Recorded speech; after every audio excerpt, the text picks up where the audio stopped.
Hello दोस्तों, नमस्कार। मैं अपने यूट्यूब चैनल में आप सभी का स्वागत करती हूँ। बेटी विवाह विदाई गीत अच्छा लगेगा तो लाइक कीजिएगा, नया है मेरे चैनल पर तो सब्सक्राइब कीजिएगा और कमेंट में बताइएगा कैसा लगा मेरा गीत।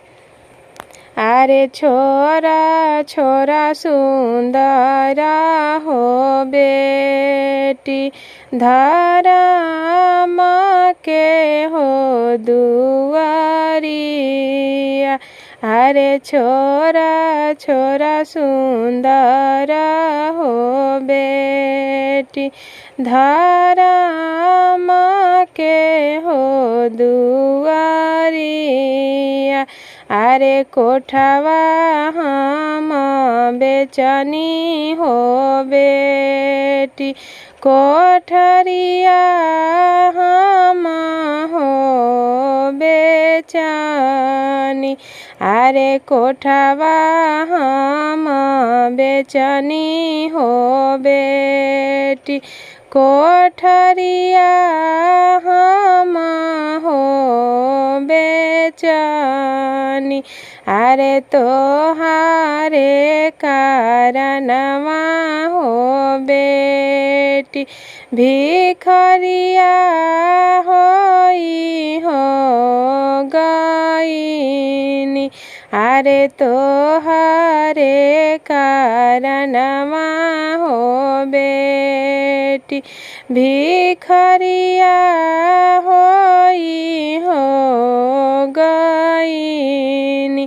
अरे ससुर तोहर निरमोहिया हो बेटी, कहला नहीं हो मनाले।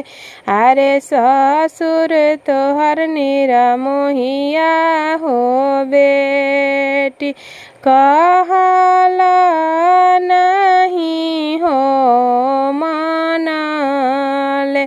अरे छोरा छोरा सुंदरा हो दीदी, धर्म के हो दुआरिया। अरे छोरा छोरा सुंदरा हो दीदी, धर्म के हो दुआरिया। अरे मारवा हम बेचनी हो दीदी, कोहबरवा हम हो बेचनी।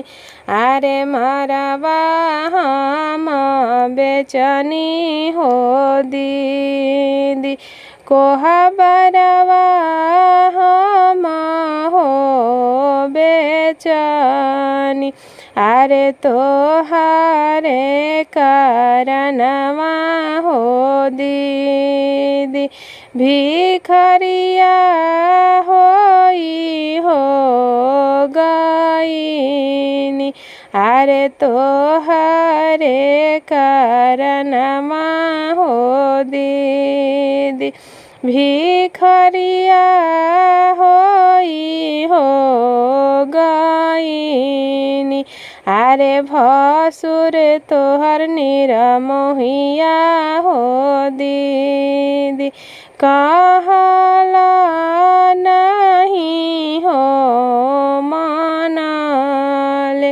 अरे भसुर तोहर निरमोहिया हो दीदी, कहला नहीं हो मनाले। अरे छोरा छोरा सुंदरा हो बेटी, धर्म के हो दुआरी।